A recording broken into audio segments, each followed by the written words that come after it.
ভালো করে বুঝো। বাদশা হারুন রশিদ একদিন দেশের উলামায়ে কেরামদের দাওয়াত দিলেন। দুপুরবেলা খানার আয়োজন রাজপ্রাসাদে। দেশের শীর্ষস্থানীয় উলামায়ে কেরাম আসলেন খানা খাওয়ার জন্য। খানা খাওয়াইলেন, ভালো মেহমানদারি করালেন, আপ্যায়ন শেষ। এবার সবাই বিদায় নিবে। বাদশা হারুন রশিদ বলে, আপনারা বাড়ি যাবেন, আমার একটা কথা, মেহমানদারি ঠিক আছে নি? ওলামায়ে কেরাম বলে, আলহামদুলিল্লাহ। আপনারা আমি বাদশা হারুন রশিদ রে চিনেন কিনা? বলে চিনি। তাহলে কথাবার্তা খুব কম, আপনারা আমাকে আজকে একটা সাইড করে যেতে হবে। কোন দিন মরে যাই জানি না, তবে আমার অন্তরে একটা শখ, আপনারা ওলামায়ে কেরাম আমাকে বলবেন। আমি টুকটাক যে আমল টামল করি আপনারা আমাকে বলে যাবেন, আমি বাদশা হারুন রশিদ কি আসলে জান্নাতি না জাহান্নামী? সব ওলামায়ে কেরাম পেরেশান হয়ে গেলেন। একজন একজন একজন একজন বলতে বলতে বলে, আপনি জান্নাতি না জাহান্নামী তা বলা যাবে না, তবে এতটুকু বলা যেতে পারে, ভালো কাজ করলে আপনি জান্নাতের পথে আছেন, খারাপ কাজ করলে আপনি জাহান্নামের পথে আছেন। জান্নাতি বলা যাবে যাবে না, জাহান্নামী বলা যাবে না।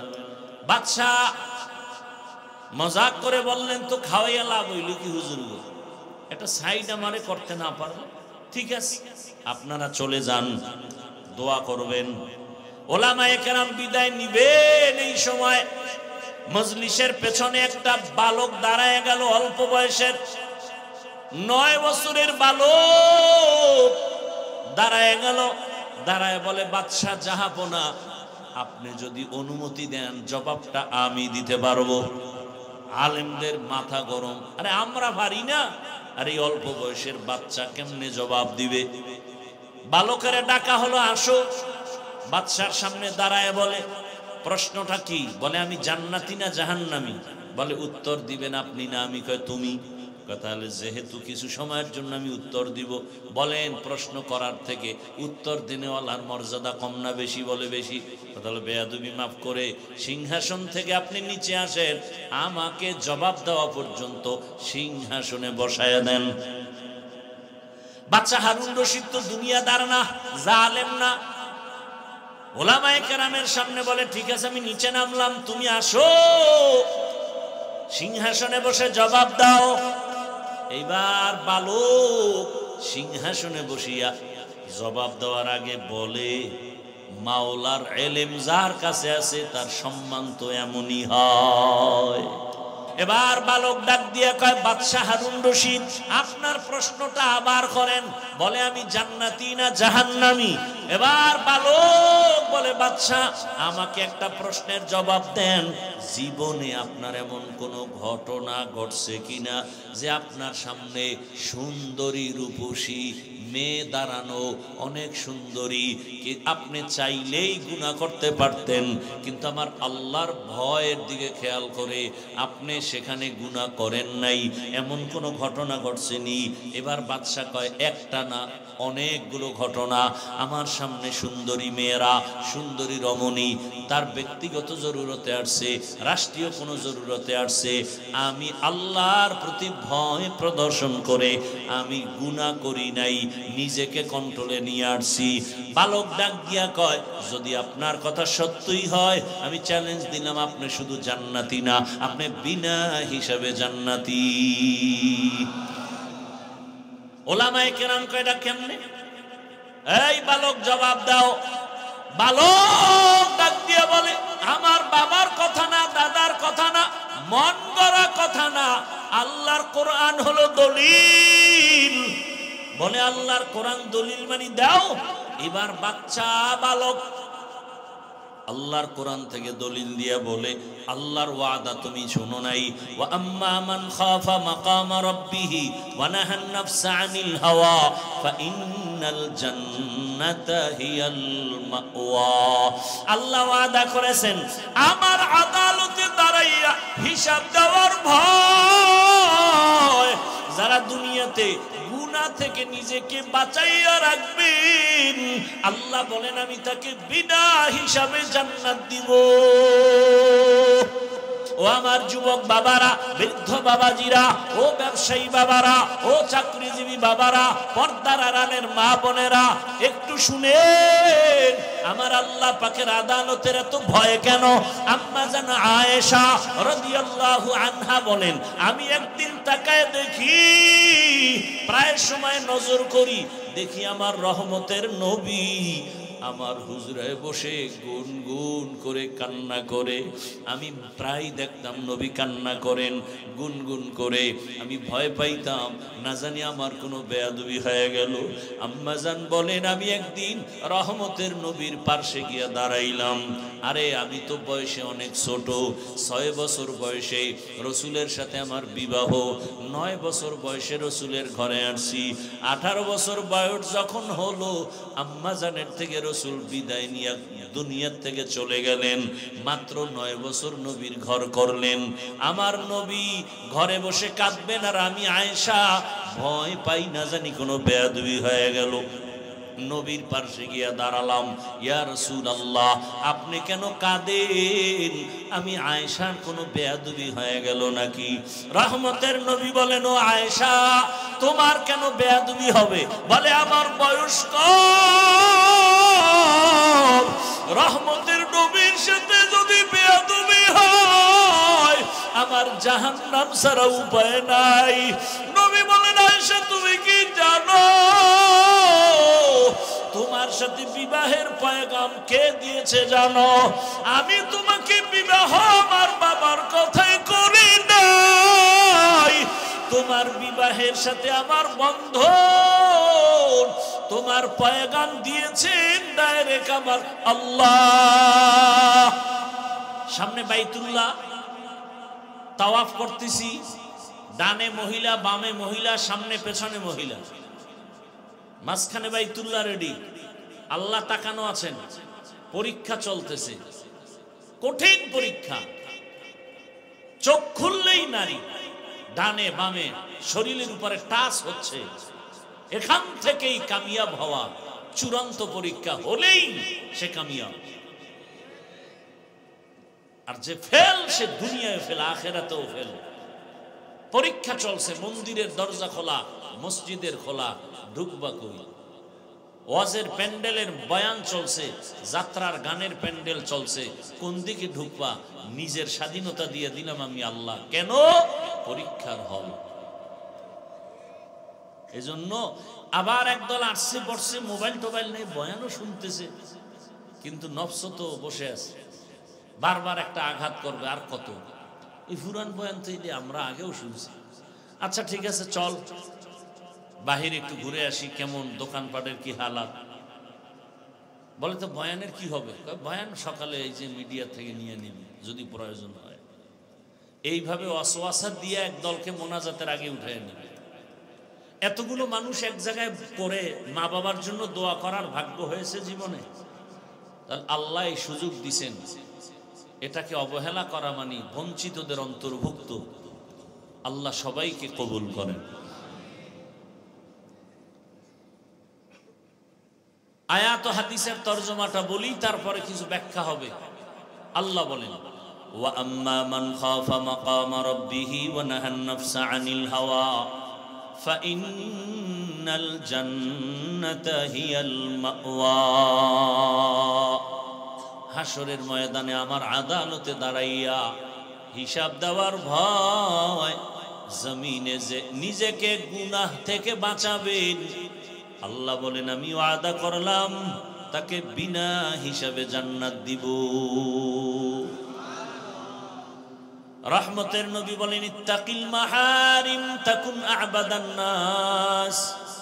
ও দুনিয়ার উম্মত, তোমরা আল্লাহর নিষিদ্ধ জিনিস থেকে নিজেকে বাঁচাও, আল্লাহ তোমাদের মর্যাদা বাড়ায় দিবেন। আল্লাহর কাছেও মর্যাদা বাড়বে, উম্মতের কাছেও মর্যাদা বেড়ে যাবে। তরজমা শেষ। এবার ব্যাখ্যা। হাদিসের উপরে 2-3 মিনিট কথা। পৃথিবীতে আল্লাহ মানুষ পাঠাবার আগেই সিদ্ধান্ত ফাইনাল, মানুষ হবে সৃষ্টির শ্রেষ্ঠ। সিদ্ধান্ত কার? অস্থায়ী না স্থায়ী? স্থায়ী। আল্লাহর স্থায়ী সিদ্ধান্ত মানে নাই কে? কে মানে না? ওয়ালাকাদ কাররামনা বানি আদম ওয়া হামালনাহুম ফিল বাররি ওয়াল বাহরি ওয়া রাযাকনাহুম মিনাত তাইয়্যিবাত ওয়া ফাদ্দালনাহুম আলা কাসীরিম মিম্মান খালাকনা তাফদীলা। বনি আদম বড় দামি, এদের মতো শ্রেষ্ঠ মর্যাদার আর কোনো প্রাণী আল্লাহ দেন নাই। আল্লাহ বলেন, ও দুনিয়ার মানুষ, তোমাদেরকে শ্রেষ্ঠ মর্যাদা দিয়া জমিনে আমি পাঠানোর পর তোমাদের চলার জন্য উত্তম ব্যবস্থা করেছি। জমিনে চলার রাস্তা দিলাম, পানির মধ্যে কিভাবে চলবা সে ব্যবস্থাও করে দিলাম। দুনিয়ার সব প্রাণীরা রাস্তায় চলে, মানুষ তোমার চলার পথটা অনেক সুন্দর, অনেক পিওর। মানুষের চলার রাস্তার মতো বাঘের রাস্তা আসেনি, সাপের রাস্তা আসেনি, আছে কিন্তু এইরকম না। গরুও চলে, হরিণও চলে, বাঘও চলে। দুনিয়াতে মানুষের চলার পথের মতো এত সুন্দর পথ জমিনে আর কোনো প্রাণীকে আল্লাহ দেননি। পানির মধ্যে যেই লোহাটা ফেলে দিলে নিচে চলে যাবে, মানুষের মেধা খাটাইয়া ওই লোহা দিয়া জাহাজ বানায়া ভাসাইয়া এক দেশ থেকে ভিন্ন দেশে ব্যবসার কাজে যায়। আমি আল্লাহ সম্মান দান করেছি, একটা জাহাজ তুফানে পড়ে আমি বাঁচাই, ইচ্ছা করলে ডুবিয়া যায়। যেমন টাইটানিক জাহাজ বানাইয়া তারা চ্যালেঞ্জ করেছিল, এই জাহাজ ডুববে না, কেউ পারবে না এটাকে নষ্ট করতে। কিন্তু সমুদ্রের মাঝে গিয়া হঠাৎ একটা বরফের পাহাড়ে বাড়ি লেগে সব কিছু নিঃশেষ ধ্বংস হয়ে গেল। আল্লাহর সাথে পাল্লা দিয়া কেউ আগাতে পারে নাই, পারবেও? আল্লাহর সাথে পাল্লা দিয়া কেউ আগাতে পারে নাই, কিয়ামত পর্যন্ত পারা সম্ভব না। আল্লাহ বলেন, পাল্লা না দিয়া মাথা নত করে নেও, আমি আল্লাহ তোমাকে বড় আদর করে সৃষ্টি করেছি। তোমার জন্য আমি আল্লাহ সর্বোত্তম খানার আয়োজন করেছি। এত সুন্দর খানা আমি পিপিলিকার খানাও দেই, আমি সমুদ্রের প্রাণীর খানাও দেই, জঙ্গলের হাজারো প্রাণীর খানা আমি দেই, উড়ন্ত পাখির খানাও আমি দেই। মানুষের খানা এত সুন্দর, এত পিওর, হালাল এবং সুস্বাদু খানা কোনো প্রাণীকে দেই নাই। মানুষের খানাটা আমি আল্লাহ পিওর রাখছি, কাভার লাগাইয়া। ভাত খাবা, চালটাকে কাভারে ঢুকাইয়া রাখছি। কাভারে থাকলে নাম কি? ধান। রুটি খাবা, গমটাকে কাভারে আটকায় দিছি যেন ময়লা না যায়, তোমার কোনো ডিস্টার্ব না হয়, ক্ষতি না হয়। এখন তোমার ভাত রুটি সামনে রেডি, খাওয়ার জন্য তোমার তরকারি লাগবে, আমি আল্লাহ হাজার ধরনের তরকারির ব্যবস্থা করে দিলাম। কত শাকসবজি, পাকানোর জন্য লাগবে মশলা, তোর বাবায় দেয় নাই, আমি আল্লাহ জমিনের মধ্যে মশলার ব্যবস্থা করলাম। পেঁয়াজ দিলাম, রসুন আমি দিলাম, এলাচি দিলাম, দারুচিনি দিলাম। কে দিছেন? এবার এগুলো দিয়ে মশলা বানাও, বানায় তরকারি পাকাও। কত ধরনের শাকসবজি, এগুলো আবার কাভারে ঢুকানো। প্রত্যেকটার উপরে কাভার লাগানো আছে না নাই? কিছু কিছু সবজি আছে কাভার শুদ্ধা খাবি, তাই কাভারের শুদ্ধা যদি খাও, কাভারের উপরে ময়লা কি করবা? এক নাম্বার কথা, এগুলো এমন কাভার ময়লা বেশি আটকাইতে পারে না। নাম্বার দুই, এমন স্বচ্ছ পানি দিলাম ফ্রি, পানি দিয়ে ধুইয়া পরিষ্কার করো। এরপরে বলে না তরকারি আর কত খাবো, মজা লাগে না। আমি আল্লাহ তোমার জন্য হাজারো ধরনের মাছ ব্যবস্থা করলাম, তাও আবার কাভারে আটকায় দিলাম। কাভার খুলিয়া তারপরে তুমি মাছ খাও। বলে এখন আর কত মাছ খাবো, ভালো লাগে না। এবার তোমার জন্য আমি হালাল ভাবে গোশত দিলাম, গরু খাও, দুম্বা, এরপরে বকরি, উট, হরিণ, কত কিছু আমি হালাল করে দিলাম। এবার খানার টেবিলে, দস্তারখানে কয়েক ধরনের সবজি, কয়েক ধরনের মাছ, কত ধরনের গোশত রেডি। খাও না কেন? রুচি নাই, কি নাই? রুচি নাই। এবার ডাক্তারের কাছে গিয়ে কয় ঔষধ দাও রুচির। আল্লাহ কয় রুচির ঔষধ আমি দিলাম। কেমনে? কয় একটা টমাটো ল, 2টা শশা কাট, এর সাথে 3টা কাঁচামরিচ মার, এটারে গোলায়া সরিষার তেল দিলাম আমি। এবার তুই সালাদ বানায় একটা টান মার, দেখবি তরকারি ছাড়া 3 প্লেট নাই। আরে বাঙালির সামনে বললি উপায় আছে? ডাক্তার কই মিষ্টি খাওয়া হারাম, সবে বরাতে গেছে মসজিদে জেলাপি খেতে, যাইয়া হেন কিলাকিলি একদম। বিষয় কি? প্যাকেট একটা পাই আর একটার জন্য হাত বাড়াইছে। আছেন এরকম কিছু মানুষ? দ্বিতীয় প্যাকেটের জন্য যখন হাত বাড়াইছে, আর এক প্যাকেট বগলে চাপ দিয়ে রাখছে। আর একজন পিছনে দেখে যে আমি একটাই ভাই না 2টা লো, টানে বগলেরটা টান মারছে। টান মারানো ওর সাথে লাগছে কিলাকিলি। 1 কিলাকিলি তুই জেলাপি পায়ের তলে হইরা নাই। 2 জনে ধাক্কা ধাক্কি করছে মোটামুটি 40 মিনিট। পরে দেখে মসজিদে কেউ নেই। এইবার মাথা গরম, জেলাপিও পাইলাম না, মাইর খাইলাম হুদা। মসজিদ থেকে বের হয় আর আল্লাহ এখানে আর আইনা নাই, জেলাপি পাইলাম না কেন? এই জন্য আমি মাঝে মাঝে বলি, মানুষের আল্লাহ নফস দিছেন 3টা, নফসে মুতমাইন্না, নফসে আম্মারা, নফসে লাওয়ামা। আর বাঙালির আর একটা নফস আছে বেশি, এটার নাম খাওয়ামা। এটার অভ্যাস হলো খালি খাওন তালাশ করে, হালালও বাজে না হারামও বাজে না, পাইলেই খায় পাইলেই খায়, কুকুরের মতো গরুর মতো হাটে আর চাটে, হাটে আর চাটে, হাটে আর চাটে। আছে না নাই?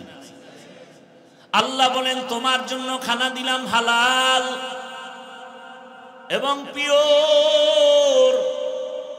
আমি আল্লাহ কেমন আদর করেছি। তোমার খানার অবশিষ্ট যেটা থাকে এটাকে বলে জুটা, আমি আল্লাহ সেটাও পাক করে রাখলাম। আমি বোতল থেকে একটু পানি নিলাম, বাকি অংশ না পাক না পাক, এটা জুটা হয়ে গেছে। আবার আমরা স্বাভাবিকভাবে যে খানা খাই, মাছের কাটা, গোশতের হাড়, এটাও একটা জুটা, এটাও পাক। আল্লাহ কয় তোর এই জুটাটাও আমি অনর্থক ফালাই দিতে বলি নাই, এটা তুই এমন একটা ভালো জায়গায় রাখবি, এটা খাওয়ার জন্য আরো প্রাণীরা বসে থাকে, কুকুর খাবে, বিড়াল খাবে, সর্বশেষ জিনেরা খাবে। এই জন্য নবীর সুন্নত হলো জুটা কাটা পানির মধ্যে ফেলিও না, কারণ ওরা জিনে খাবে, কুকুর খাবে, বিড়াল খাবে, ওদের হক নষ্ট হয়ে যাবে, মজা পাবে না। বুঝেননি কিছু? আজকে এই সুন্নতটার ওয়াদা করে যান, পানির মধ্যে ফেলবেন না, জুটা কাটা পানির মধ্যে ফেলবেন না। বিড়ালের খানা এটা, কুকুরের খানা, ঘরের পিছনে কোথাও নিরাপদ জায়গায় রাখবেন, এটা জিনে খেয়ে ফেলবেন। ওকে খাওয়ান দিবেন না, তামনেরে ধরবে না। জানালা দিয়ে ঢুকে কেউ বাতাস আইলো কেন? মাথা গরম, খাইতেই ভরে গেছে, আর ধুম জ্বর দইরা ফেলছে। আর এখন জিন খুব বেশি উৎপাত করে, মানুষের উপরে উপদ্রব বাড়ায় দিছে। কেন? ও থাকার ঘর বাড়ি জঙ্গল কাইটা বাঙালি সব সাফ করে, ওরা থাকবে কেন? কথা এটা মানুষের ঘরে ঢুকো। আর ওদের একটা ঘরের মধ্যে, প্রত্যেকের ঘরে একটা ওদের আড্ডাখানা আছে, বাথরুম। এরা বাথরুমে থাকে, এজন্য রসুল বলছেন খালি মাথায় খালি পায়ে বাথরুমে যায় না। আর আমরা বাথরুমের বানাইছি ওয়াশরুম। কি রুম? ওয়াশরুম। ওখানে ওযু করি, উচিত না? বাঁচাও কঠিন, চেষ্টা করা দরকার। ওযুখানা আলাদা করেন, ওয়াশরুম আলাদা করেন, বাথরুম আলাদা করেন। এবং বাথরুমে ঢুকার সুন্নত আছে না নাই? বাম পা দিয়া ঢুকবেন না কোন পা দিয়া? খালি মাথায় ঢুকা যাবে না, খালি পায়ে ঢুকা যাবে না। সুন্নত অনুযায়ী বাথরুমে ঢুকবেন। কোনো বাথরুমে ঝামেলা আপনার হবে না, দুর্ঘটনা অনেকের হয় না, পড়ে গিয়ে মাথা শেষ, বুকে ব্যথা, দুর্ঘটনা হয়। জুতাও নাই, টুপিও নাই, একটা কাপড় দিয়ে যান, টুপি না একটা গামছা দিয়ে যান। বাথরুমে এভাবে যাবেন, রসুল তো সব শিখাই দিয়েছেন। বাথরুমে গিয়ে কিভাবে বসবেন নবী তাও শিখাই দিয়েছেন। মুশরিক বেঈমানেরা কয় তোমগো নবী কেমন নবী, কয় কেন? কয় বাথরুমের নিয়ম শিখায়। সাহাবায়ে কেরাম কামু শুধু নিয়ম শিখায় না, বাথরুমে গিয়ে কেমনে বসবো নবী তাও শিখায়। নবী বলেন বাম পায়ের উপরে ভর করে বাথরুমে বসবা, সুন্নত। হাঁটুর উপরে কাপড় উঠাবা না, সুন্নত।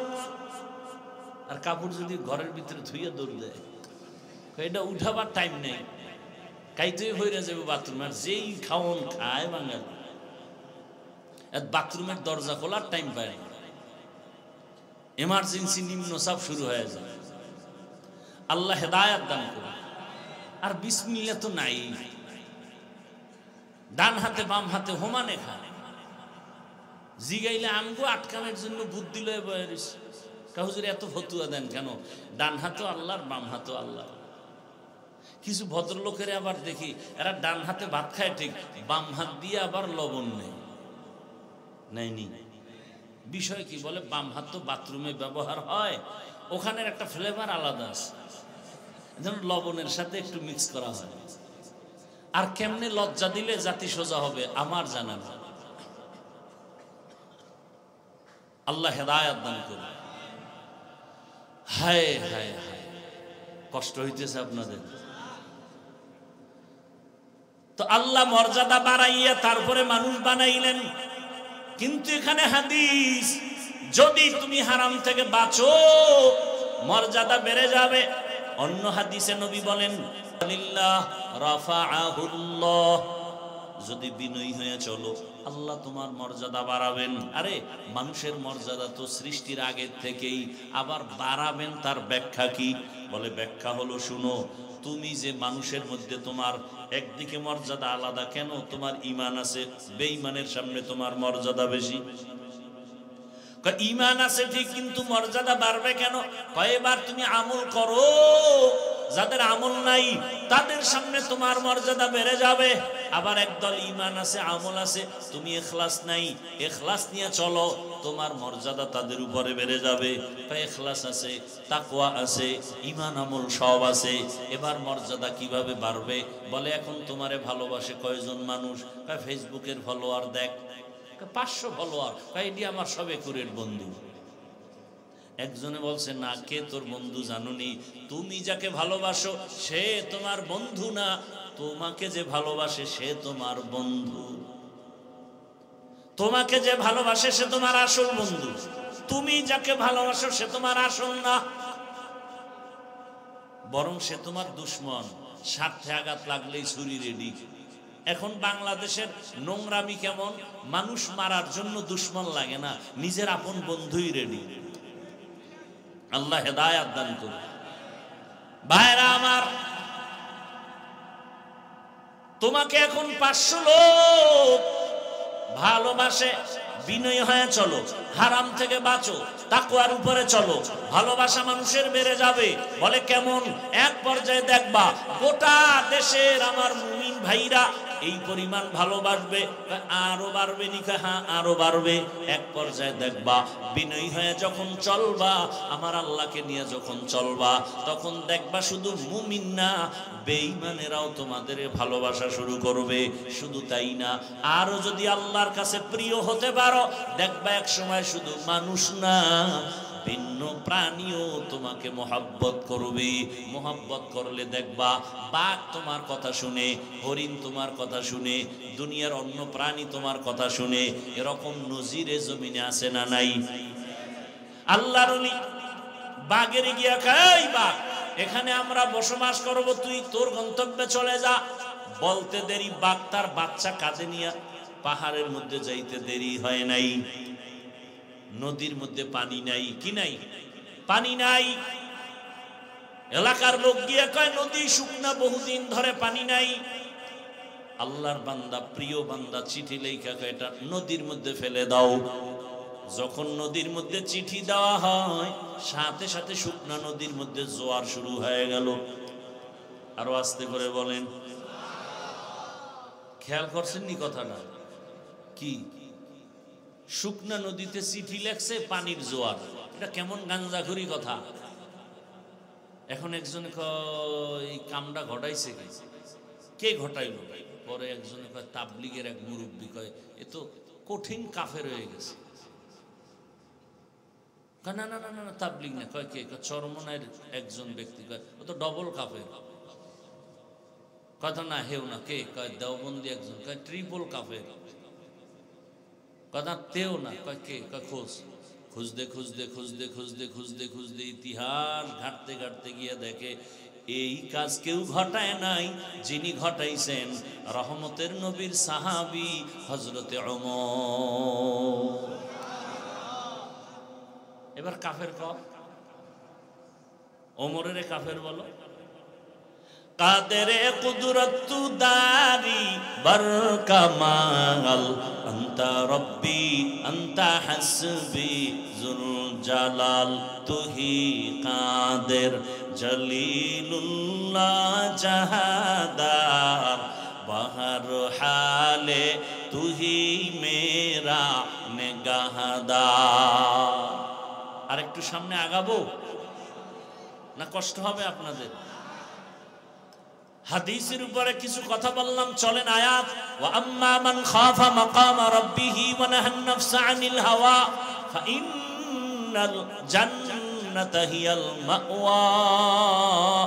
আল্লাহ বলেন আমার আদালতে দাঁড়াইয়া হিসাব দেওয়ার ভয় যারা দুনিয়াতে নিজেকে গুনাহ থেকে বাঁচাবে, আমি আল্লাহ ওয়াদা করলাম তাকে বিনা হিসাবে জান্নাত দিব। আল্লাহর আদালতে দাঁড়াইয়া হিসাব দেওয়ার ভয় কেন?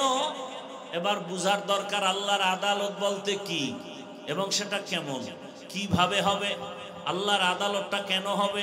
বলে ওই আদালতের নাম কিয়ামতের আদালত। কেন হবে ওই আদালত? একমাত্র ইনসাফের বিচারের জন্য হবে। বলে দুনিয়ার আদালত কি পারবে না? না, ইসলামী আদালত যদি দুনিয়ায় কায়েম হয়ে যায় এরপরও ইনসাফের আদালত পরিপূর্ণভাবে হবে না। বলার সময় আমার হাতে কম। আল্লাহ তাআলা এমন এক আদালত তৈরি করবেন যে আদালতের মধ্যে পশুকেও ইনসাফের বিচার হবে, ওদের জান্নাত নাই। আল্লাহ গরু উঠাবেন, কুকুর উঠাবেন, উঠাইয়া আল্লাহ বলবেন দুর্বল গরু, তোরে সবল গরুতে হুদা আঘাত করেছে, আজকে তোর শক্তি বাড়ায় দিলাম, তুই সবল গরুটারে তোর প্রতিশোধ নিয়ে নে। কুকুর দুর্বল, শক্তিশালী কুকুর এসে হামলা করে দুর্বলের উপরে, এমনি গায়ের জোরে হামলা করার নাম সন্ত্রাস।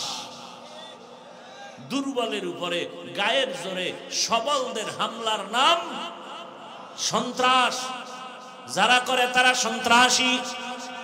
আল্লাহর কসম, দুনিয়ার সব সন্ত্রাসীদের সন্ত্রাসের কর্মকাণ্ড বন্ধ করার জন্য একটাই মাত্র মেডিসিন, আল্লাহর দেওয়া ইসলামের বর্ণিত কোরআনের আইনের জিহাদ। জিহাদের মেডিসিন ছাড়া সন্ত্রাসীদের সন্ত্রাসের কর্মকাণ্ড বন্ধ হবে না। এ কারণে চলতেছে, স্বাধীন করছে দেশ, স্বাধীন না, বারবার স্বাধীনের আওয়াজ। জুলাইয়ের আন্দোলনের স্বাধীন, স্বাধীন হলে তাহলে কেন এখনো আমার দেশে আন্দোলন চলে? কি স্বাধীন করলা? এখনো কেন আমার বোন ধর্ষিতা হয়? স্বাধীন যদি হয়ে থাকে বলো আমার মা কেন ধর্ষিতা হয়? এখনো বাবার সামনে মেয়ে ধর্ষণ করা হয়, স্বামীর সামনে স্ত্রীকে ধর্ষণ করা হয়। বুঝা গেছে এই স্বাধীন আমরা চাই নাই, আমাদের নতুন করে আর একটা স্বাধীন করতে হবে। রেডি হয়ে থাকো, ওই স্বাধীন না হওয়া পর্যন্ত আমাদের ভাগ্যের পরিবর্তন হবে না, জমিনে শান্তি আসবে না। ওই স্বাধীন হবে ইসলামের স্বাধীন। আল্লাহর কসম, ইসলাম ছাড়া কোনোদিন শান্তি জমিনে আসবে? কোনোদিনও আসবে না। শুধু আওয়াজ হবে, চাপাবাজি হবে, শান্তি জমিনে আসবে না। ইসলাম ছাড়া শান্তি কেউ চাইলেও দিতে পারবে না। সব স্বার্থপর, সব নাপাক, দিমাগ নাপাক। ইসলাম হলো একমাত্র পাক। ভাইরা আমার, আমরা যে ইসলামটা মানি এটা দুর্বল না? কি আমাকে ইসলাম দুর্বল? বলেন না কেন? আমাদের কোরআন দুর্বল। তাহলে বলেন কেন কোরআনে এইটা আছে সেটা আছে, কিন্তু রাষ্ট্রের ব্যাপারে কোরআনে কিছু নেই? বলেন, আপনারা এই ভাষায় বলেন না, আপনারা অন্য ভাষায় বলেন। কি ইসলাম ধর্ম আর রাজনীতি এক করবেন না হজরতেরা, বলে না? বলে না? রাজনীতির সাথে ধর্মকে টানবেন না, আলাদা ছিল কবে? বরং আমাদের ইসলাম তো এমন, নাই বলতে কিছু নাই। ইসলাম মানি অর্থনীতি, ইসলাম মানি সমাজনীতি, ইসলাম মানি রাষ্ট্রনীতি, কোনোটার বাইরে ইসলাম নাই। সব আল্লাহ দিয়েছেন, আমরা বুঝি না, আলোচনা করি না, বরং চ্যালেঞ্জ করে বলি তুমি আলাদা করলা কেন? বরং ইসলাম আর রাজনীতি এমন, সূর্যের সাথে আলো যেমন লাগানো, ফুলের সাথে ঘেরান যেমন লাগানো, ফুল থেকে ঘেরান আলাদা হলে যেমন ফুলের কোনো মূল্য নাই, রাজনীতির থেকে আমার আল্লাহর দ্বীন ইসলাম আলাদা করলে ওর রাজনীতি থাকে না, দুর্নীতি হয়, পেটনীতি হয়। ভাইরা আমার, আমি ইসলামটারে ছোট করেন কেন? আপনি রাজনীতি করেন না সেটা ভালো, এখানে বহু আল্লাহর বান্দা আছে নামাজ পড়ে না, তার সাথে কোনো দ্বন্দ্ব নাই, কিন্তু নামাজের বিরোধিতা করলে সার নাই। কি আপনি দাড়ি রাখেন না, ঝগড়া নাই, সালাম দিব, বুঝাবো, কিন্তু দাড়ির বিরোধিতা করলে কোনো সার দেয়া হবে না। পর্দা না করা, পর্দার বিরোধিতা করা, দুইটা কি এক না? আপনি পর্দা করেন না, কোনো তর্ক নাই, ঝগড়া নাই, কিন্তু পর্দার বিধানের বিরুদ্ধে বললে কোনো সার দেয়া হবে না।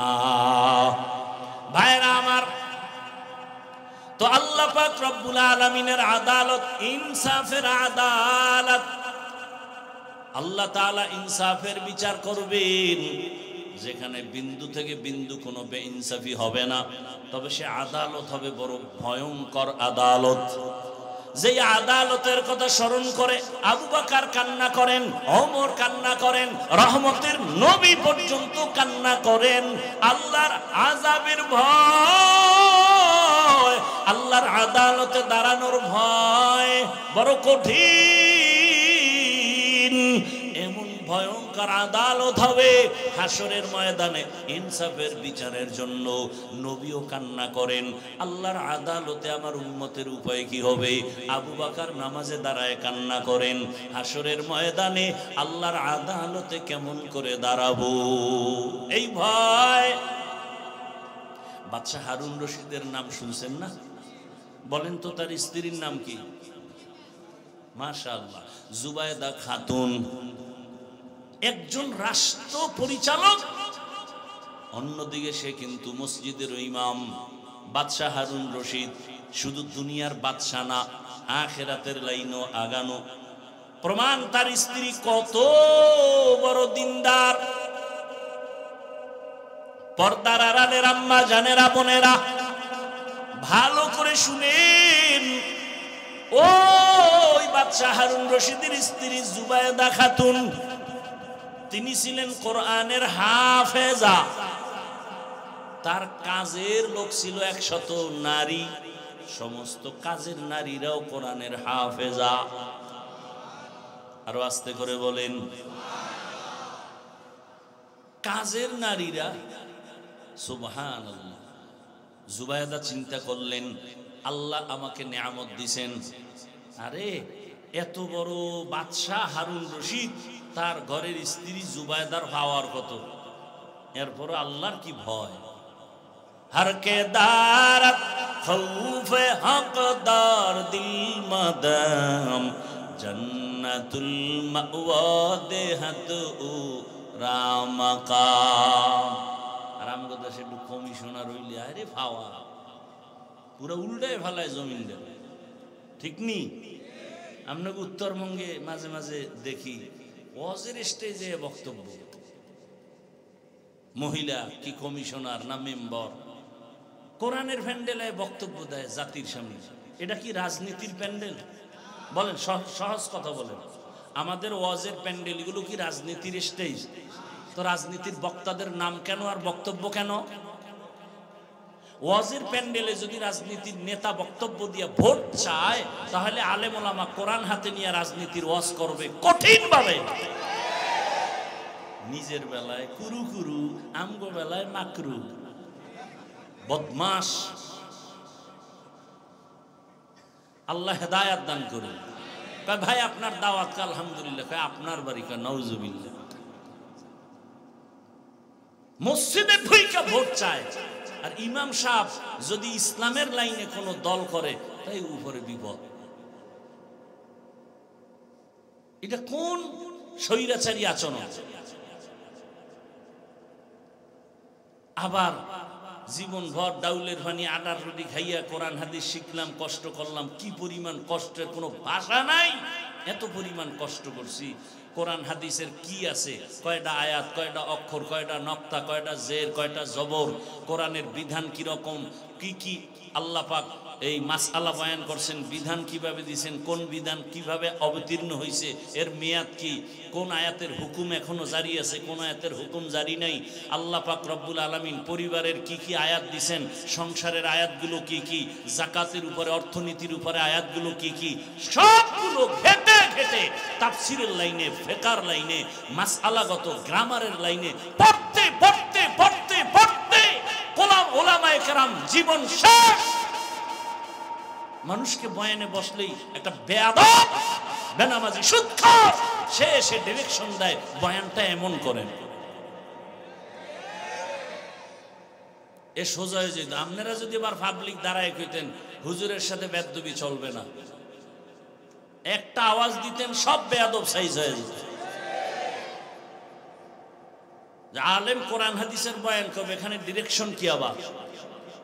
আর কি সুন্দর বক্তব্য, হুজুর গো আজ শুনলে হবে না, আমল করতে হবে। কি সুন্দর বক্তব্য দেয়। তো আপনারা তখন দাঁড়ায় যদি কন আপনার দাড়ি নেই কেন? আল্লাহ হেদায়াত দান করুন। আসলে লোভে ধ্বংস। রাসূল বলেছেন হুব্বুদ দুনিয়া রাসু কুল্লি খাতিয়া, দুনিয়ার সব ধ্বংসের কারণ দুনিয়ার লোভ। যৌবনের লোভ, ক্ষমতার চেয়ারের লোভ, টাকার লোভ আর সম্পদের লোভ। এই তিন লোভে পইরা মানুষ শেষ। এই কমিটিও লোভে পড়ছে, নাহলে মহিলা মেম্বারের অতিথি বানাইয়া স্টেজ আনবে কেন? হয়তো 10,000 টাকা দেবে, 20,000 টাকা দেবে, এই তো। কথা বলেন না কেন? এই সংস্কৃতি থেকে বাঁচতে হবে। স্বাধীন হওয়ার পরেও শুনি এখনো নাকি ওয়াজে বাধা হয়। আমি তো ঢাকায় ঘোষণা দিছি, যারা ওয়াজে বাধা দেয় ভিডিও কইরা কি বলে আমারে দেন না। ওই জালেমের বিরুদ্ধে নতুন করে আন্দোলন করতে হবে। এজন্য বলছি ইসলামের স্বাধীন হওয়া ছাড়া এ জমিনে শান্তি আসবে না। আল্লাহ হেদায়াত দান করেন। وَأَمَّا مَنْ خَافَ مَقَامَ رَبِّهِ وَنَهَى النَّفْسَ عَنِ الْهَوَى فَإِنَّ الْجَنَّةَ هِيَ الْمَأْوَى। জুবায়েদা সিদ্ধান্ত নিয়েছেন আমার বাড়ির থেকে 24টা ঘন্টায় কোরআনের আওয়াজ শুরু হবে, চালু হবে। 1 সেকেন্ড যেন জুবায়েদার রাজপ্রাসাদের মধ্য থেকে, বাড়ি থেকে কোরআনের আওয়াজের বন্ধ না হয়। জুবায়েদা সিদ্ধান্ত নিয়া পরামর্শ করে ফাইনাল করে ফেললেন। কাজের নারীদের বলে তুমি একটু তেলাওয়াত করবা, তারপরে কাজে যাও। এরপরে আরেকজন তেলাওয়াতে বসো, সে কাজে যাও, আরেকজন বসবে, আরেকজন, এভাবে সিরিয়ালে তেলাওয়াত চলতে থাকবে। জুবায়েদার বাড়িতে 24টা ঘন্টা আল্লাহর কোরআনের তেলাওয়াত চলে। যেই ঘরে আল্লাহর কোরআনের তেলাওয়াত, ওই বাড়ির মধ্যে কখনো বিপদ আসতে পারে না। মুসলমানের ঘরে কোরআন নাই, একজনে কয় না হুজুর এখন কি 60 জিল কোরআন শরীফ আমার ঘরে, কিন্তু 20 বছর হয়ে গেল একবারও খুইলা দেখে না ভেতরে কি লেখা। কেমন সুন্দর আমার মাওলার কালাম, যেই কালাম দেখলেই কলিজা ঠান্ডা হয়ে যায়। কেমন যেন আমার আল্লাহ চুম্বুক লাগায় দিছে। এই কোরআনের আওয়াজটা শুনলে কেমন যেন চোখের পানি বের হয়ে যায়। কথা ঠিক নেই? ও আমার যুবক বাবারা, খালি গান শুনছো? আল্লাহর কসম, মোবাইলটা যেহেতু চালাবি, জিব্রাইল মানা করলেও ফিরবি না। তবে আমার দাবি হলো তোর আকাম টাকাম যখন শেষ হবে, তখন তুই 4-5 মিনিটের জন্য মক্কা মদিনার তেলাওয়াত চালু কর। মক্কা মদিনার তেলাওয়াত চালু কইরা মোবাইলটা পাশে রাইখা চুপ করে শুয়া থাক, ঘুমায় যা শুনতে শুনতে। এক সময় তোর অন্তর এমন হবে চোখ দিয়ে পানি বের হয়ে যাবে, তুই নিজেই বলবি আল্লাহর কোরআনের তেলাওয়াতের মতো মজার আওয়াজ নাই, আর কখনো গানের আওয়াজ কানে দিব না। আল্লাহর কোরআন তো এমন এক মজার তেলাওয়াতের কিতাব। ও পর্দার আড়ালের আম্মা জানেরা, পুরা কোরআন পড়তে পারেন অন্তত 5 ওয়াক্ত নামাজের পরে 5টা সূরার আমল করেন, ফজরের নামাজের পরে ইয়াসিনের আমল করেন, জোহরের নামাজের পরে সূরা ফাতাহ অথবা সূরা আর রহমানের তেলাওয়াত, আসরের নামাজের পরে সূরা নাবা, মাগরিবের পরে সূরা ওয়াকিআ, এশার পরে সূরাতুল মুলক তেলাওয়াত করেন। দেখবেন বরকত শুরু হয়ে যাবে, ঘরের মধ্যে শান্তি চলে আসবে। সারা দিন রাত খালি মোবাইলের গান, টেলিভিশনের গান, আর ঘরে আইলি ঝগড়া, স্বামী আর স্ত্রী, সন্তান এগুলো শিখতেছে। এই সন্তান ভালো হবে কিভাবে? এজন্য আল্লাহর কোরআনের তেলাওয়াত এত বড় ক্ষমতাওয়ালা বাদশা হারুন রশিদ, তার স্ত্রীর আমল কত সুন্দর, নীতি কত সুন্দর, আদর্শ কত সুন্দর। আল্লাহ আমাদের সবাইকে কোরআন তেলাওয়াত করার তৌফিক দান করেন। বেশি বেশি কোরআন তেলাওয়াত, বুকে লাগান, আঙ্গুল টানেন, আল্লাহর কোরআন দেখেন, হাযা কালামু রাব্বি, দিলটা শান্ত হয়ে যায়। পৃথিবীতে আল্লাহর কোরআনের আওয়াজের মতো আর সুন্দর আওয়াজ নাই। এই জুবায়দা একদিন স্বপ্ন দেখতেছে বাইতুল্লাহর সামনে সে দাঁড়ানো। কোথায় দাঁড়ানো? বাইতুল্লাহর সামনে দাঁড়ানো। বড় কঠিন, কিন্তু স্বপ্ন দেখতেছে জুবায়দা বাইতুল্লাহর সামনে দাঁড়ানো, আর সারা দেশের মানুষ এসে এসে জুবায়দার সাথে জিনা করে। কোথায় বৈশা? আরে কোথায়? বাইতুল্লাহ কত দামি একটা ঘর।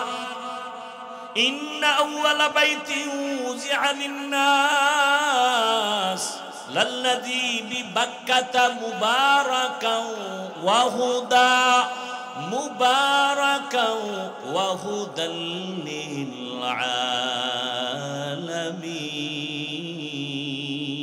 আলামিন। আল্লাহ জমিন বানায় প্রথম ঘর বানাইলেন হেদায়েতের ঘর, বাক্কা নগরী বাইতুল্লাহ। যেই বাইতুল্লাহর দিকে তাকাইলেই শুধু সওয়াব আর সওয়াব। বাইতুল্লাহর এরিয়ায় বসে একবার বলবে আল্লাহ, 1,00,000 বার আল্লাহ বলার সওয়াব। জুবায়দা খাতুন স্বপ্ন দেখে বাইতুল্লাহর পাশে দাঁড়ানো, আর সারা দেশের মানুষ এসে এসে জুবায়দার সাথে জিনা করে। এটা বাস্তব না স্বপ্ন? স্বপ্ন। এবার জুবায়দা ঘুম থেকে উঠিয়া ভয় পেয়ে গেলেন, এমন কপাল আমার, তাও আবার বাইতুল্লাহর সামনে দাঁড়ানো। যেই বাইতুল্লাহ ঢুকলে সওয়াব আর সওয়াব, 1 সিজদা 1,00,000 সিজদার সওয়াব, একবার আল্লাহ বলা 1,00,000 বার আল্লাহ বলার সওয়াব। ব্যাখ্যা কই পাই? এজন্য ব্যাখ্যা তো যে বুঝে তার কাছে যেতে হবে। উল্টা পাল্টা স্বপ্নের ব্যাখ্যা নেওয়া যাবে না, বলাও যাবে না। ওই জামানার স্বপ্নের ব্যাখ্যাকারী আল্লামা ইবনে সিরিন রহমাতুল্লাহ আলাইহি লোক পাঠায় দিল, যাও তার থেকে ব্যাখ্যা নাও, তবে আমি জুবায়দার নাম বলবা না, বলবা কোনো এক নারী এই স্বপ্ন দেখছে। যাও গিয়া স্বপ্নের ব্যাখ্যাকারী আল্লামা ইবনে সিরিনের কাছে যখন বলছে, এবার কয় এত স্বপ্ন কে দেখছে, নাম কও। নাম বলা যাবে না।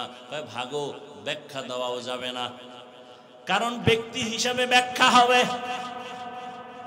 ব্যক্তি হিসাবে পিশাব যদি স্বপ্ন দেখে নবী উলঙ্গ ডাস্টবিনে পড়ে আছে, কত বড় ভিড় হইলে দেখতে পারে? হ্যাঁ, কিতনা বড় দাজ্জাল। দেখেন নবী উলঙ্গ ডাস্টবিনে পড়ে আছে, ব্যাখ্যা কি হবে? কয় পীরের ঈমান উলঙ্গ। কথা বলেন না কেন? ওর আত্মা মরা ডাস্টবিনে পড়ে আছে। এই জন্য স্বপ্ন দেখলেই হবে না। একজনের স্বপ্ন দেখছে, কয় হুজুর আমি এক স্বপ্ন দেখছি। কি কয় যে নবী আমার পেছনে, আমি নবীর সামনে জানাজার ইমামতি করতেছি, নবী আমার মুক্তাদি। এটা তো হইতেই পারে না, কাম তো ঘটতে গেছে। কি কয় তোর বাপের মরণ হইব কিছুদিনের মধ্যে, তোর বাবার মরণ। হায় হায়, নবী পেছনে থাকবে, ইমামতি করবা, হতে পারে না। ভাইরা আমার, এবার আবার দৌড়ায় আসলো জুবায়দা খাতুন। নাম না বললে ব্যাখ্যা দেওয়া হবে না। আবার দৌড়ায় কয় যা কি করার নামটাও বলে দে। এইবার ইবনে সিরিনের কাছে যখন নাম বলছে, বাদশাহ হারুন রশিদের স্ত্রী জুবায়দা স্বপ্ন দেখছে বাইতুল্লাহর সামনে দাঁড়ানো, আর সারা দেশের মানুষ জিনা করে। এইবার ইবনে সিরিন কয় কপালওয়ালা জুবায়দা, সান কপালওয়ালা জুবায়দা, ভাগ্যবতী জুবায়দা, এর মতো কপালওয়ালার কে হবে? শুনো, জুবায়দারে গিয়া সালাম দিও আর ব্যাখ্যা শুনাইও। আমার আল্লাহ জুবায়দারে দিয়া এমন কাজ নিবেন মক্কার জমিনে, সারা দুনিয়ার মানুষ জুবায়দার সেই কাজের থেকে অংশ নেওয়া শুরু করবে, ফায়দা নিবে। শুরু হয়ে গেছে স্বপ্নের ব্যাখ্যা। জুবায়দা গেল মক্কায়, মক্কায় যেয়ে দেখে মানুষ পানির হাহাকারে আছে, কোথায় পাবে পানি? জুবায়দা সরকারের টাকা না, নিজের টাকা দিয়া নহর বানাইলো, ড্রেন কাটলো পুরো মক্কায়। ইডার পানির লাইন করলো, লাইন করে করে পানি দিল, জায়গায় জায়গায় পানি পৌঁছায় দিল। এখনো গিয়া দেখলে খুঁজে পাবেন মক্কার মধ্যে নাম হলো নহরে জুবায়দা নামের ড্রেন এখনো আছে পাহাড়ের পাশে পাশে, আমি নিজে দেখে এখনো আছে। সারা দুনিয়ার মানুষ আসছে আর জুবায়দারে খেদমতের অংশ নিছে, নেয় নাই?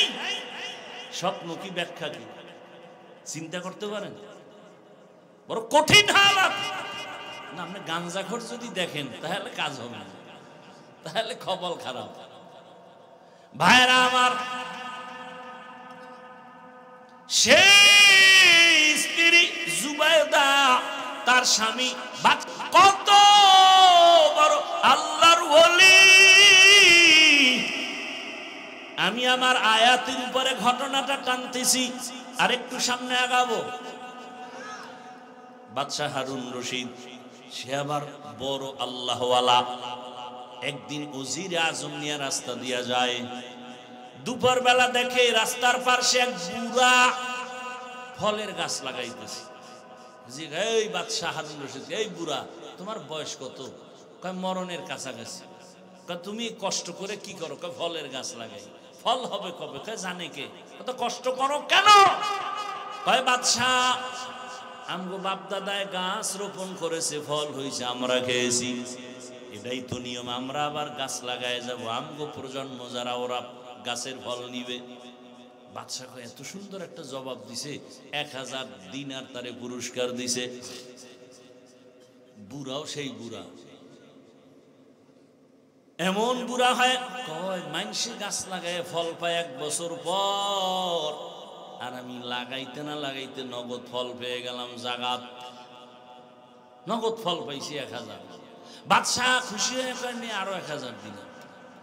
বুড়া খুশি লাভ দিয়া কয় মানুষ গাছ লাগায় বছরে ফল পায় 1 বার, আমি নগদ পাইছি 2 বার। উজিরে কয় হেন আর থা যাবে, এই বুড়া আপনার ফকির বানাইবে, তাড়াতাড়ি ভাগে। বুড়া বড় বুদ্ধিমান, যোগ্যতার বড় দাম নাই, অভিজ্ঞতার বড় দাম। কত সন্তান যোগ্যতার লেখাপড়া নিয়ে মূর্খ বাবারে পছন্দ করে না, তাই বুড়া টুরার কোনো কাম নাই। বরং মুরব্বী সারা সমাজ বড় অন্ধকার, তাদের অভিজ্ঞতা অনেক দামি, তোমার যোগ্যতার কোনো ভ্যালু তাদের সামনে নাই। ভালো করে বুঝো। বাদশাহ হারুন রশিদ একদিন দেশের উলামায়ে কেরামদের দাওয়াত দিলেন, দুপুর বেলা খানার আয়োজন রাজপ্রাসাদে। দেশের শীর্ষস্থানীয় উলামায়ে কেরাম আসলেন খানা খাওয়ার জন্য। খানা খাওয়াইলেন, ভালো মেহমানদারি করালেন, আপ্যায়ন শেষ। এবার সবাই বিদায় নিবে। বাদশাহ হারুন রশিদ বলে, আপনারা বাড়ি যাবেন, আমার একটা কথা, মেহমানদারি ঠিক আছে নি? ওলামায়ে কেরাম বলে, আলহামদুলিল্লাহ। আপনারা আমি বাদশাহ হারুন রশিদ রে চিনেন কিনা? বলে চিনি। তাহলে কথাবার্তা খুব কম, আপনারা আমাকে আজকে একটা সাইড করে যেতে হবে, কোন দিন মরে যাই জানি না, তবে আমার অন্তরে একটা শখ, আপনারা ওলামায়ে কেরাম আমাকে বলবেন, আমি টুকটাক যে আমল টামল করি আপনারা আমাকে বলে যাবেন, আমি বাদশাহ হারুন রশিদ কি আসলে জান্নাতি না জাহান্নামী? সব ওলামায়ে কেরাম পেরেশান হয়ে গেলেন।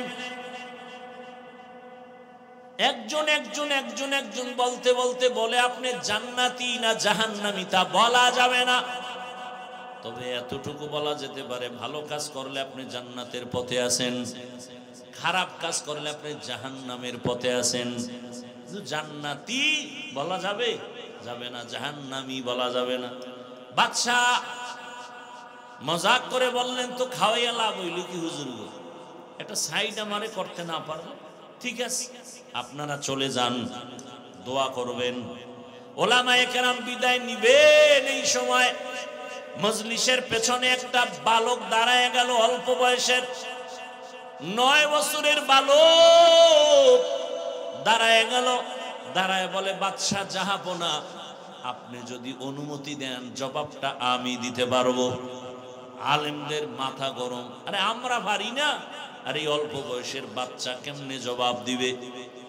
বালকের ডাকা হলো, আসো।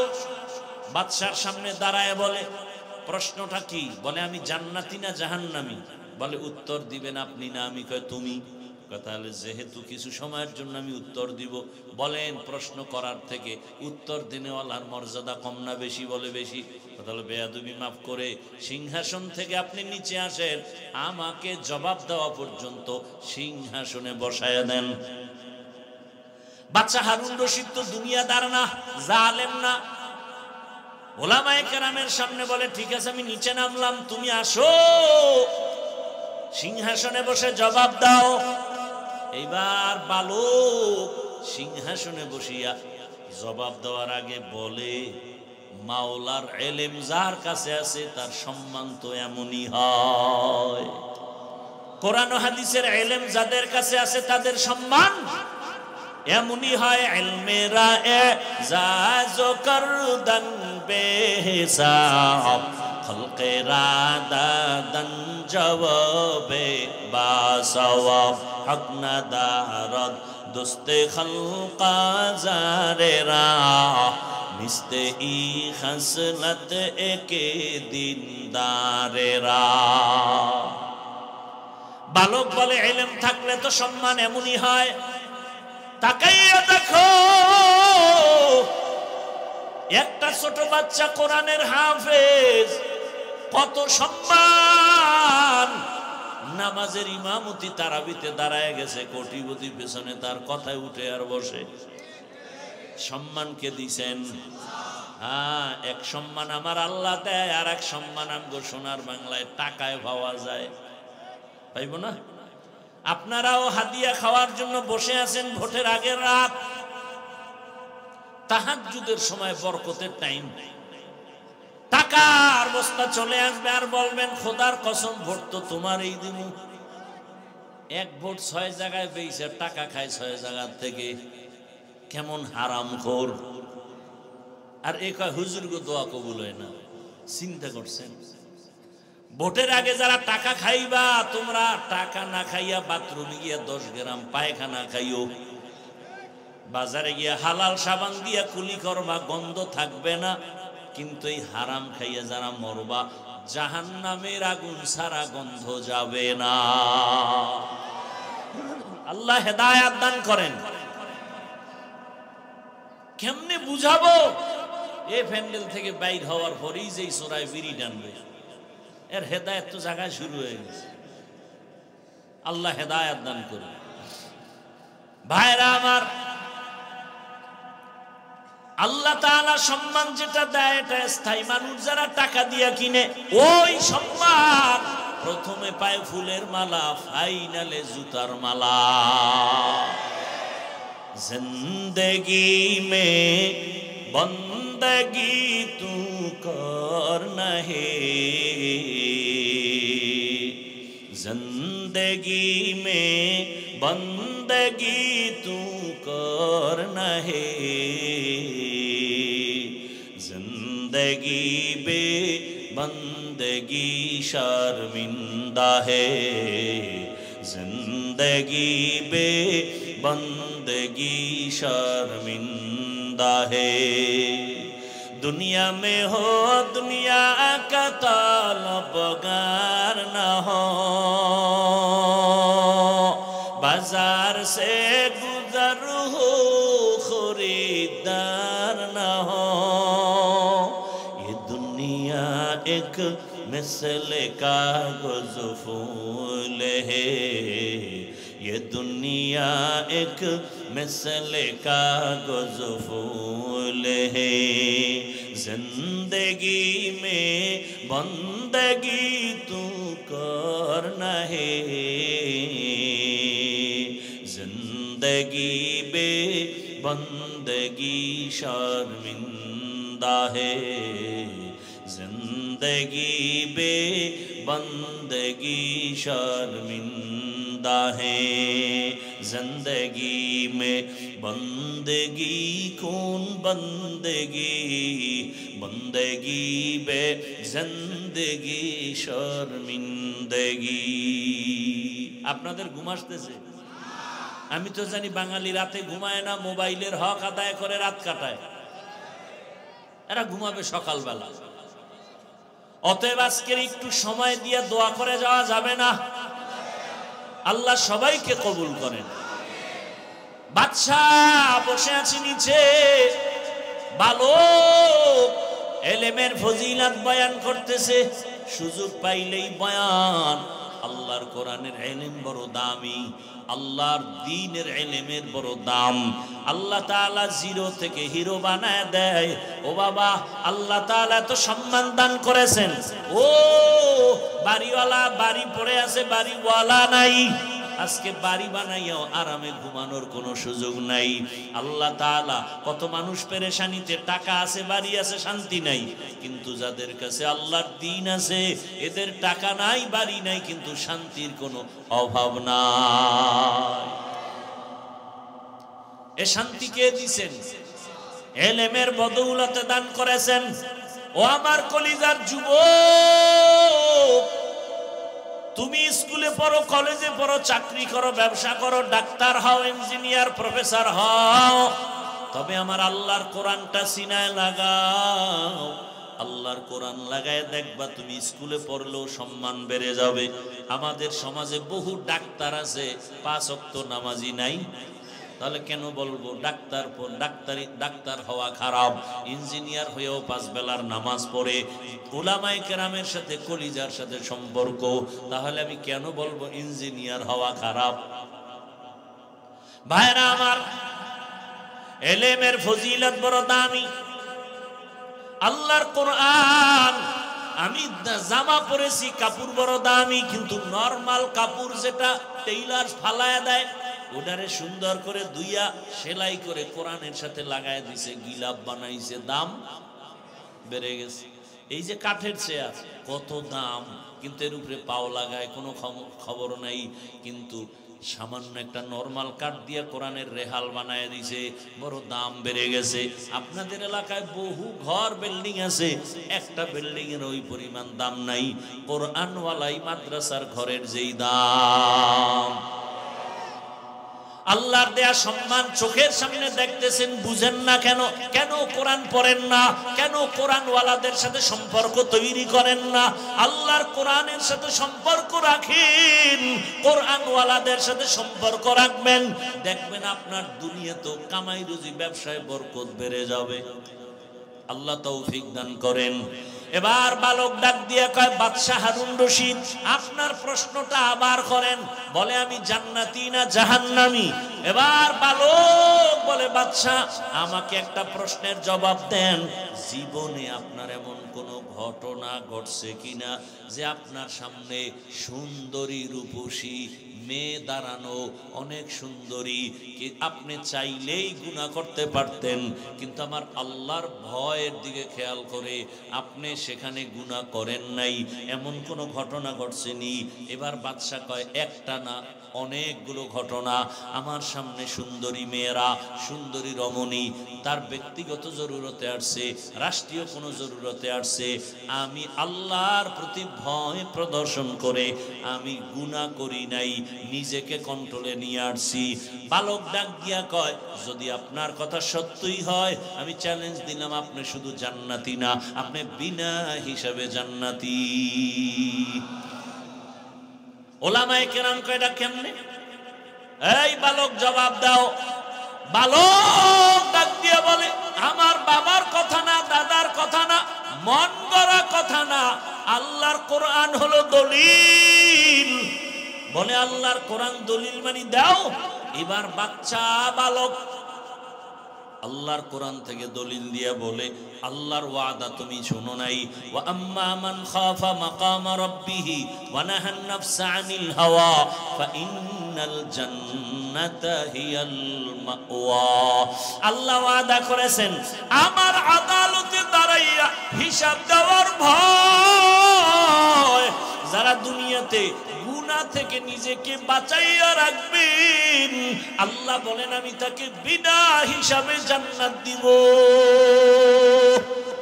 हर के दारद खौफे हकदार दिल मदम जन्नतुल मअवा तेहद राम काम बखा कुरआ कलामुल्लाह बशनो कदीमास्ती कदीमास्ती नईनो। ও আমার যুবক বাবারা, বৃদ্ধ বাবাজিরা, ও ব্যবসায়ী বাবারা, ও চাকরিজীবী বাবারা, পর্দার আড়ালের মা বোনেরা, একটু শুনেন। আমার আল্লাহ পাকের আদালতের এত ভয় কেন? আম্মা জান আয়েশা রাদিয়াল্লাহু আনহা বলেন, আমি একদিন তাকায় দেখি, প্রায় সময় নজর করি, দেখি আমার রহমতের নবী আমার হুজরায় বসে গুনগুন করে কান্না করে। আমি প্রায় দেখতাম নবী কান্না করেন গুনগুন করে, আমি ভয় পাইতাম না জানি আমার কোনো বেয়াদবি হয়ে গেল। আম্মাজান বলেন, আমি একদিন রহমতের নবীর পার্শ্বে গিয়া দাঁড়াইলাম। আরে আমি তো বয়সে অনেক ছোট, 6 বছর বয়সে রসুলের সাথে আমার বিবাহ, 9 বছর বয়সে রসুলের ঘরে আসছি।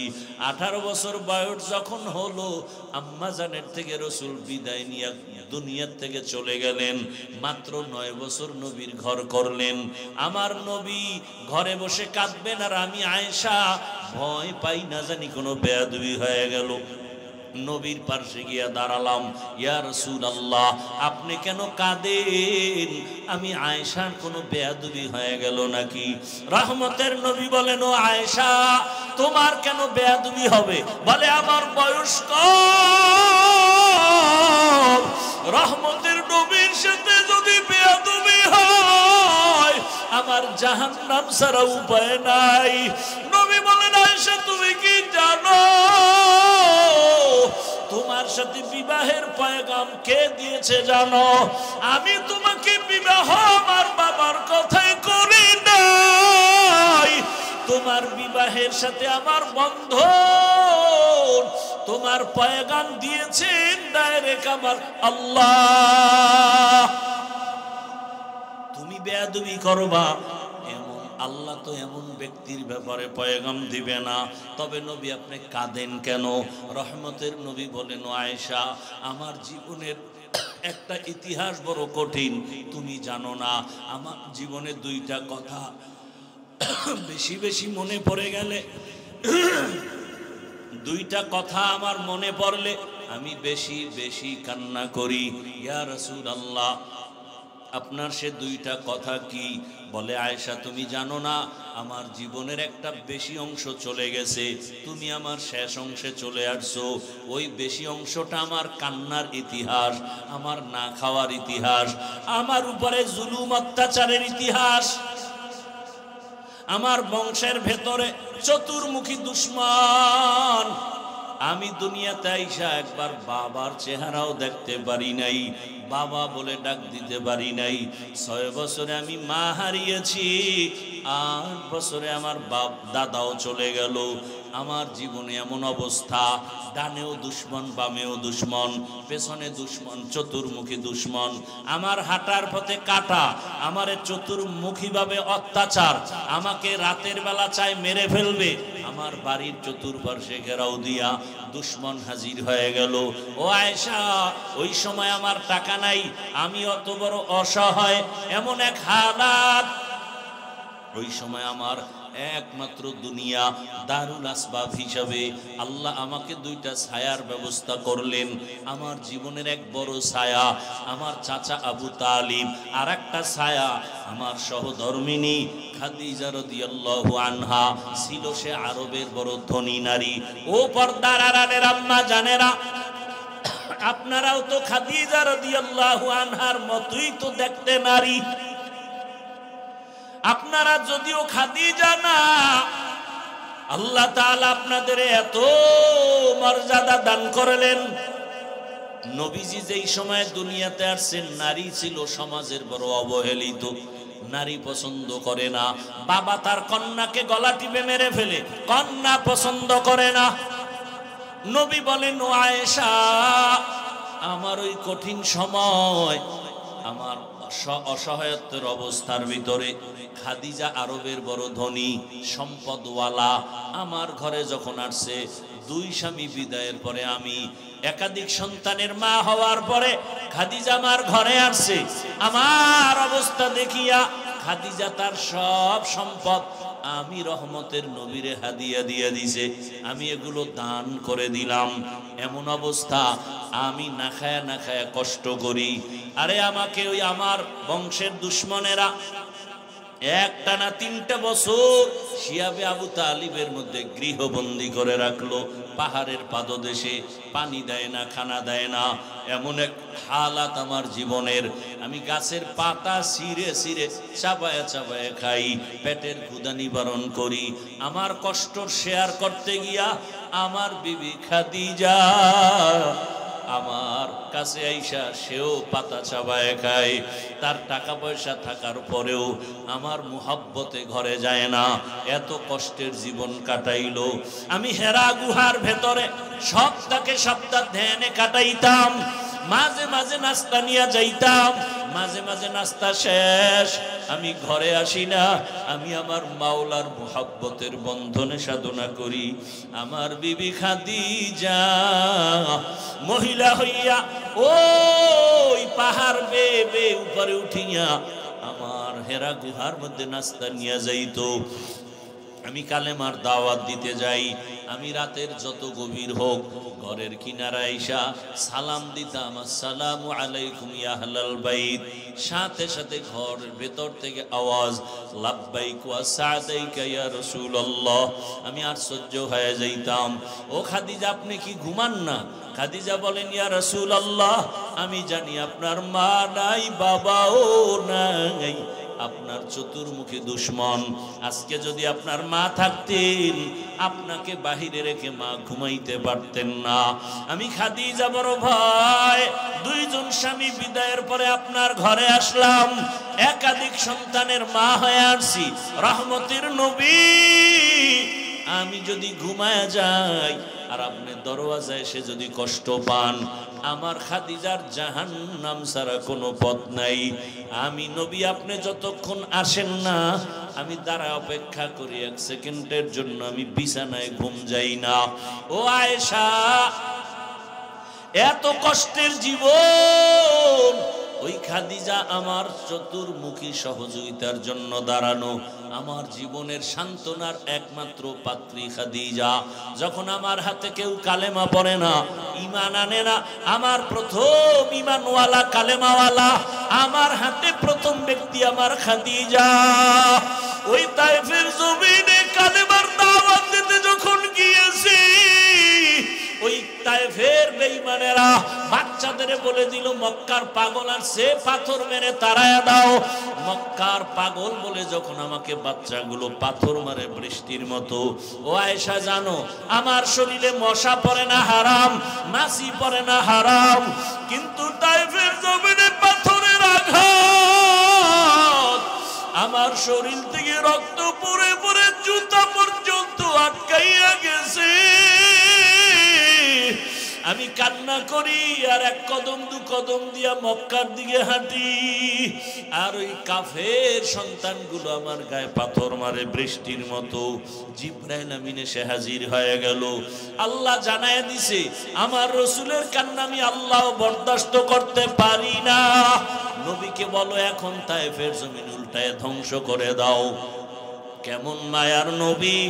জিবরাইল বলা মাত্র বলে না, ওদের মারিও না জিবরাইল, ওরা আমাকে চিনে না, যদি জানতো আমার গায়ে আঘাত করতো না। ওরা জানে না আমি কত বড় ইয়তীম, ওরা জানে না আমি কত বড় অসহায়।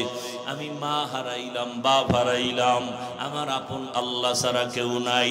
খাদিজা আমার হাজারো কষ্টের সান্ত্বনা দিত। ও আয়েশা, ওই খাদিজার কথা যখন মনে পড়ে আমি তখন চোখের পানি ধরে রাখতে পারি না। আম্মা জান বলেন আর একটা কারণে কাঁদেন, সেটা কি? রহমতের নবী বলেন ও আয়েশা, হাসরের মাঠের কথা যখন আমার মনে উঠে আমি চোখের পানি ধরে রাখতে পারি না। আয়েশা বলেন ইয়া রাসূলুল্লাহ, হাসরের ময়দান এমন ভয়ঙ্কর কি হবে যে আপনি এখনই কান্না করেন? রহমতের নবী বলেন আয়েশা, হাসরের মাঠ হবে পুরা জমিন, ওই সময় আমার আল্লাহর আদালত কায়েম হবে, নারী পুরুষ সব উলঙ্গ হাসরের মাঠে দাঁড়াবে। আম্মা জান বলেন লজ্জা কি কেউ করবে না?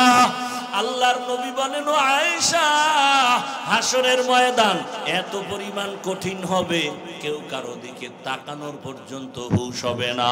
সূর্য নিচে চলে আসবে, সূর্যের গরম যখন শুরু হবে জমিনটা মাটির তামা হয়ে যাবে পুড়িয়া। অন্যদিকে জাহান্নামের আওয়াজ, জাহান্নামের চিৎকার ডেকে ডেকে বলবে ও আল্লাহ, বেনামাজি গুলো কই, গুনাহগার গুলো আমার পেটের মধ্যে দাও।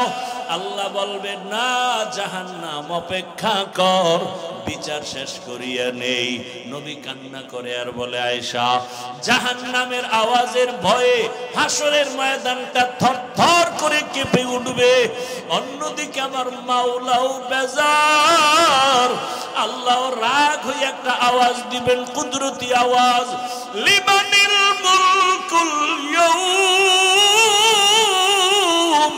লিল্লাহিল ওয়াহিদিল কাহ্হার। আল্লাহ তাআলার কুদরতি আওয়াজে হাসরের মাঠ থরথর করে কাঁপা শুরু হয়ে যাবে। এমন অবস্থা হবে কেউ কারো পরিচয় দিবে না। এই অবস্থা দেখিয়া নবীদের চোখেও পানি।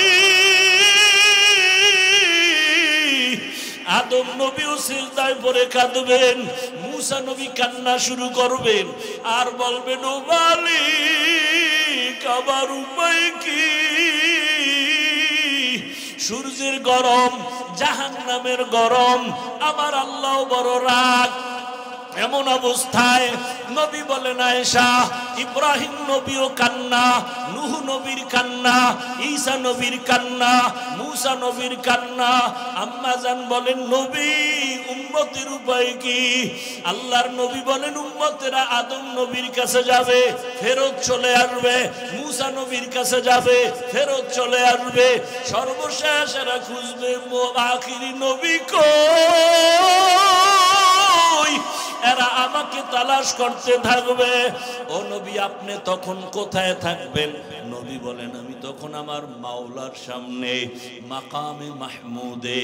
এমন অবস্থা দেখিয়া আমিও সেজদায় পড়ে যাব, কান্না শুরু করব। না নিজের চিন্তা, ঈসা নবীর কান্না নিজের চিন্তা, ইব্রাহিম নবীর কান্না নিজের চিন্তা, আর আমি সেজদায় পড়ে কান্না করব। একবারও আমি আমার চিন্তা করব না, আমি বারবার বলবো আল্লাহ আমার উম্মত, আমার উম্মত। আয় আল্লাহ একটা উম্মত যেন জাহান্নামে না যায়, জাহান্নামের ফিরাও। আমার উম্মত জাহান্নামে গেলে আমি জান্নাতে যাব না। ও মোহনগঞ্জের নবীর আশিক, আমার নবীর সুন্নত কেমনে জবাই করো। ও যুবক বাবা, তোমার মতো কত যুবক র্যাব, আর্মি, পুলিশ, বিডিআরের চাকরি করে, নামাজ ছাড়ে না। দেখো তোমার মতো যুবক স্কুল কলেজে পড়ে, নামাজ ছাড়ে না। ডাক্তার, প্রফেসর, ইঞ্জিনিয়ার, নামাজ ছাড়ে না। বলো বাবা তোমার কপাল কেন খারাপ? আমার নবীর মায়া কি তোমার অন্তরে আসবে না?